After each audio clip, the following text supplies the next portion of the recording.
Hello there, and welcome back to our UHC thingy. What's it called? It's just UHC, isn't it? Season 2. I'm here with Kendorian, and due to audio issues on Kendorian's computer, we're recording the sound for you guys after the fact. This is us watching the video back with you on board as well.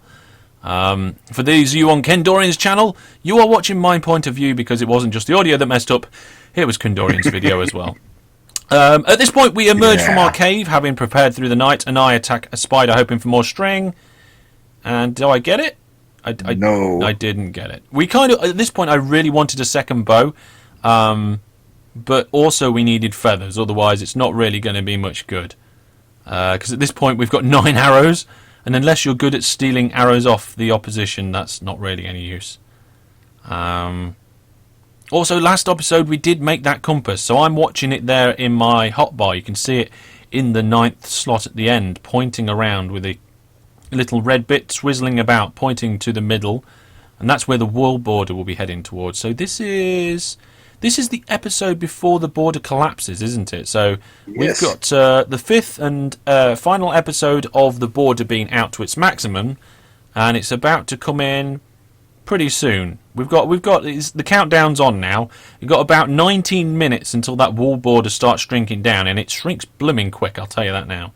Yeah, we got 8 players in total, so 4 teams of 2 hunting each other. This is gonna get mad. Well, no, there was 10 of us at the beginning.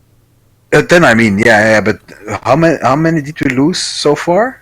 I think we've only lost one. I think we've only lost one person so far. I think everybody else is still alive at this point, and obviously that makes for a good combat in the middle. So, especially with the bow and the sword and all the apple and everything, I'm feeling very happy about this at this point. Apart from the fact I haven't got any arrows.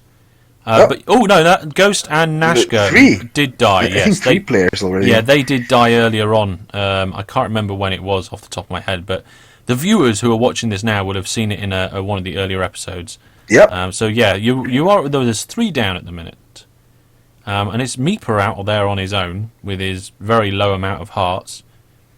I know at one point he was on half a heart. I'm not sure if he's still on half a heart. I can't remember. But you spot chickens, or at least one chicken, which is, if there's one, there's usually more.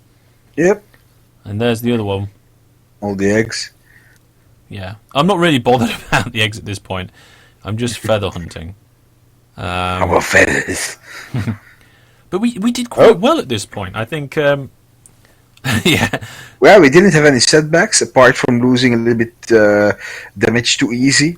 Next time, I'm really gonna check it out how to really keep all my hearts or the most of it, because that really can win the game if you have definitely all your hearts. Yeah. If you go down to the cave and you get, say, 16 gold and get back up again without taking any damage, that means that you can get down and get up nice and quick without having to spend lots of time hunting for loads of gold to make loads of golden apples to get all your health back. Yeah. But with a little bit of a retrospective point of view, I guess. But we're doing all right. Yeah. Wow, I didn't know you found so many chicken. I did. I found loads of chickens. And I'd been saving up flint as well. Remember when we were tunneling to the surface, was it last episode? It was either at the end of episode 3 or at the beginning of episode 4. We were tunneling up, and I was digging gravel behind you because I don't think we wanted to come up in the middle of the night, and then I did it anyway and took a little bit of damage, which I now regret. But at this point, I've got 4.5 hearts and a golden apple, so that's kind of like having 8.5 hearts. So now we've got all these feathers. I'm going to craft up the arrows. So sticks, feathers, arrows, and it makes quite a few. You see, I've got 49 there. That is probably enough for any one-on-one type of bout. Yeah. The teams were almost completely random. At this point, here. we definitely had the plan. I had the sword. Well, you had the sword as well. But indeed, to circle around. If we would spot someone, then I we'll go around the back, and you try to get them off with your bow and arrow. Definitely. I at this point we started talking about how we were going to engage the enemy. Well. Yeah. So it was definitely that sort of thing that we were talking about at this point. And like you said, we suggested that I go in at range and didn't charge, whilst you kind of maybe either flanked or charged, one of the two. Yeah. You have got projectile protection, which helps I think you we with your found charging. we found the center here. Not quite yet. No, we are heading towards the centre still at this point, and we are still talking tactics. Although I'm not exactly sure, and you can see that I keep turning round and looking at you. Because I don't want to lose you at this point. Losing you towards the middle when I know there's going to be people around here, could be a very devastating thing to do if it happens at the wrong time. Getting split up can be very bad. There's a sheep, and also I wanted to get height as well because I wanted to check around. I wanted to be able to try and spot people. This is what I'm doing here. Yeah. I'm looking around and I'm looking for people.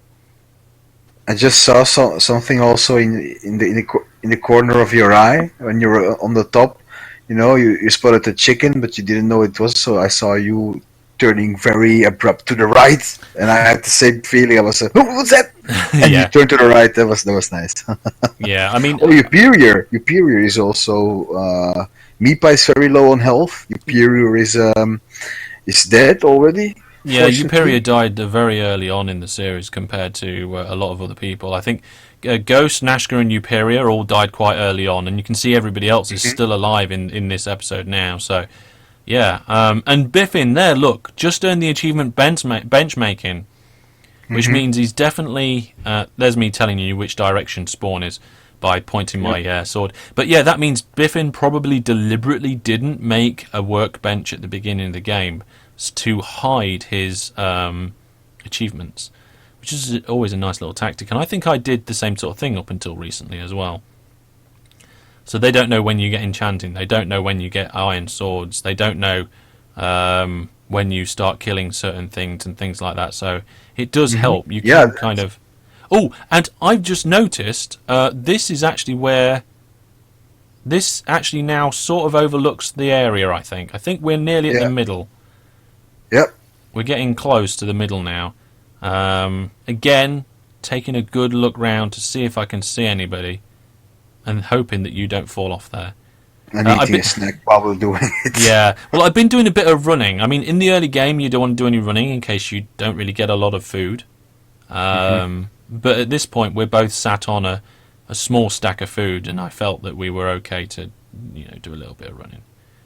There we go. I lost some health there as well. Yeah, you did. I brought it up, but I don't think you did actually lose the health. I think your armor saved you.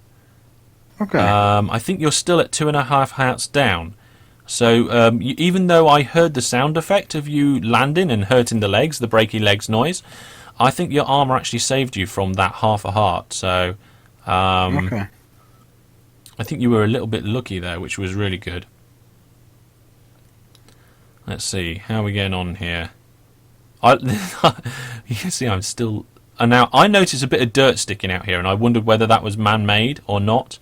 So I started heading towards it to have a closer look. But I can't really hear it here. Hear it? I mean, I can't really see it. So I decided to go to the top of this hill. And also at this point, this is pretty much the middle as well. So I have a look and I don't see anybody. And then you're up in a tree. For a moment then, I thought somebody else was up there, but it turned out that you were up in the tree. Hello. Oh dear. So this is where I'm looking around, and we have the conversation about, this is pretty much the middle, what do you want to do? And I remember thinking, we're on top of the trees. Maybe we can take some leaves if we have some shears to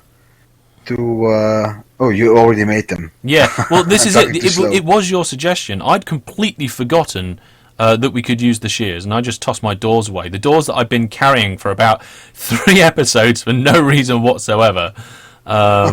Because why did you carry make them? doors? Oh, yeah, for in the thingy, yeah. Yeah, in the cave. I just didn't want any zombies or skeletons to spawn further down the cave and wander in. But I Not went round. checking the surrounding. Yeah, Fine. definitely checking the surrounding area.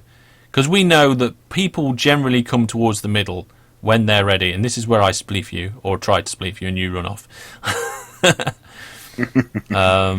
But yeah, I think we figured that this had a fairly good vantage point over most of the area. So I decided to build up the leaves and give ourselves a bit of a lookout outpost because, high ground, always exactly. good, right?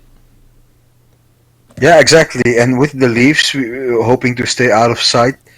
I mean, they are semi, transparent for the most part, so it doesn't always work like that. But yeah, I mean, we wanted to have. And they make a noise when everything makes a noise, but yeah, I figured people would have to dig towards us to get it to get to us. So definitely a good starting point. That, yeah. At this point, we're going to go back to my original audio to see what I am saying at this time.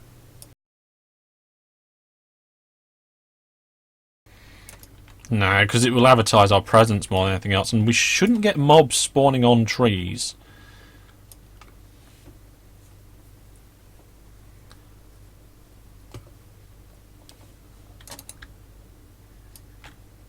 Oh, where?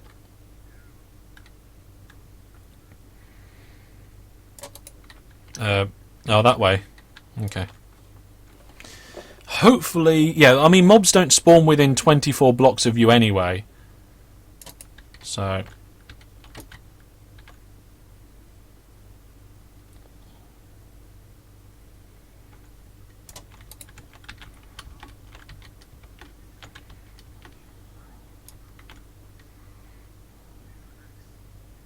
Yeah.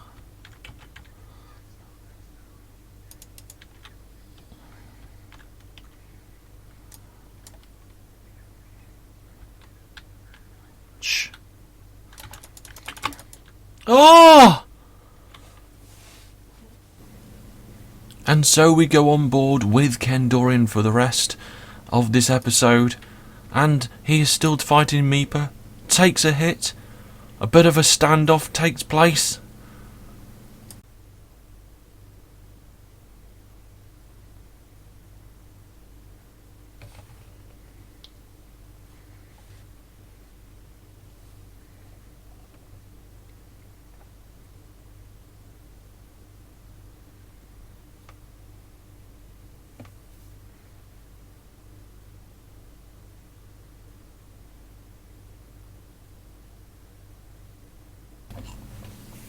And Meeper comes in for a charge and finishes Kendorian off, who we noticed later that actually forgot to eat his golden apple, so might have had a little bit of more of a chance with Meeper there. But that is what happened in the team of Kendorian and Hellish, Team Alotterbook, as we called ourselves at the beginning of the series. That's going to be all from us for now, so from behalf of myself and Kendorian, thank you very much for watching. If you've got any thoughts, ideas or questions, leave them down in the comments section of Kendorian's channel here below, and of course remember to like our videos. If you want to see what happened in the rest of the tournament, you could follow Meeper there to see his point of view of his attack on us and what happened to him after, or you can check out some of the other teams that are still roaming around the map. But that's all. Like I said, thank you for watching and goodbye.